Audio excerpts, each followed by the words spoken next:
Hello friends, எல்லாருக்கும் வணக்கம். Welcome to Roman meal.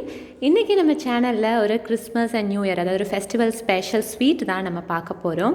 அதாவது ஒரு பர்ஃபி. வெறும் 3 இன்க்ரீடியன்ஸ் வச்சு எப்படி பர்ஃபி செய்கிறதுன்னு பார்க்கலாம். வாங்க வீடியோக்கு போகலாம்.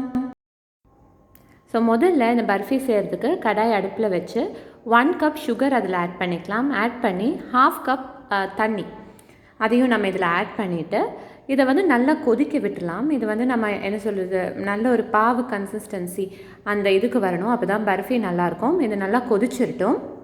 இப்போது நம்மளுடைய சர்க்கரை நல்லா கொதிச்சிருச்சு. இது எப்படி கரெக்ட் கன்சிஸ்டன்சி செக் பண்ணோன்னா, நல்லா கொஞ்சம் நேரம் ஒரு 10-15 மினிட்ஸ் கொதித்த பிறகு பார்த்திங்கன்னா ஒரு நூல் பதம், ஒரு நூல் இப்படி கையில் ஒட்டினா ஒரு சிங்கிள் நூல் ஸ்ட்ரிங் வர மாதிரி இருக்கும். அதுதான் கரெக்ட் கன்சிஸ்டன்சி. இப்போ நம்ம அது கூட நம்ம இன்ஸ்டன்ட் குலாப் ஜாமுன் மிக்ஸ் இருக்குது இல்லையா, அதை நம்ம இதில் ஆட் பண்ணிட போகிறோம். குலாப் ஜாமுன் மிக்ஸ் தான் இதோடைய மெயின் இன்க்ரீடியண்ட்டு. அதை ஆட் பண்ணி இப்படி கட்டிகள் இல்லாமல் நல்லா கிளறி விட்டுடலாம். நல்லா கட்டி தரிக்காமல், கட்டி இல்லாமல் நல்லா கிளறின பிறகு கொஞ்சம் காடமம் பவுடர், ஏலக்காய் பொடி சேர்த்து கொஞ்சம் வாசனைக்காக அதையும் சேர்த்து நல்லா மிக்ஸ் பண்ணி விட்டுடலாம். ஸோ பார்த்திங்கன்னா இப்போ ஓரளவுக்கு திக்காக வர ஆரம்பித்த உடனே 1 ஸ்பூன் நெய் நம்ம இதில் ஆட் பண்ணிக்க போகிறோம். ஆட் பண்ணி நல்லா மிக்ஸ் பண்ணி விட்டுக்கலாம். ஸோ இந்த பர்ஃபி செய்கிறது பார்த்திங்கன்னா ரொம்ப சிம்பிள். வெறும் 3 இன்க்ரீடியன்ஸ் போதும்.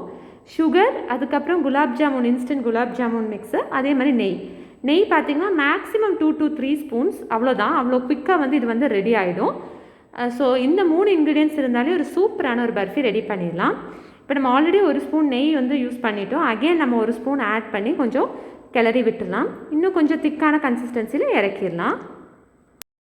பாருங்கள், இது அழகாக அப்படியே அந்த பேன்லேருந்து ஸ்டிக் ஆகாமல் வரும். இதுதான் ரைட் கன்சிஸ்டன்சி.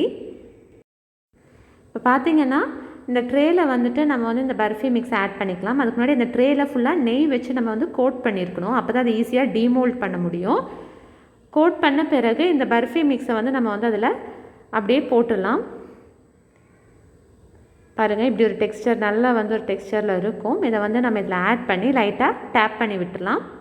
ஆனால் ட்ரேயில் நீங்கள் மறக்காமல் நெய் கோட் பண்ணிடுங்க. அப்போ தான் ஈஸியாக டீமோல்ட் பண்ண முடியும். இப்போ இதில் நமக்கு டெக்கரேட் பண்ணிக்கலாம். நான் இதில் கொஞ்சம் ரேசின்ஸும் அதே மாதிரி கேஷ்யூ நட்ஸும் வச்சு டெக்கரேட் பண்ணியிருக்கேன். உங்களுக்கு பிடிச்ச நட்ஸ் எதுவோ அதை வச்சு நீங்கள் இதை டெக்கரேட் பண்ணிவிட்டு ஒரு 10 மினிட்ஸ் ரூம் டெம்பரேச்சரில் வச்சு ஆறின பிறகு டீமோல்ட் பண்ணிக்கலாம். ஒரு 10 மினிட்ஸ்க்கு அப்புறம் நான் இந்த பர்ஃபியை கட் பண்ணி எடுத்துக்கிறேன். உங்களுக்கு என்ன ஷேப் பிடிக்குதோ அந்த ஷேப்பில் கட் பண்ணிக்கலாம். உங்கள்கிட்ட குக்கி கட்டர் இருந்தால் அதில் கூட கட் பண்ணிக்கலாம். என்கிட்ட குக்கி கட்டர் இல்லை, அதனால் நான் கத்தியில் கட் பண்ணுறேன். ஸோ நம்ம சூப்பரான பர்ஃபி இங்கே ரெடி பண்ணியாச்சு.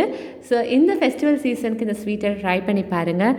பார்த்துட்டு பிடிச்சிருந்தா கண்டிப்பாக லைக் பண்ணுங்கள், ஷேர் பண்ணுங்கள், கமெண்ட் பண்ணுங்கள். ஃபர்ஸ்ட் டைம் பார்க்குற மாதிரி இருந்தால் மறக்காமல் நம்ம சேனலை சப்ஸ்கிரைப் பண்ணுங்கள்.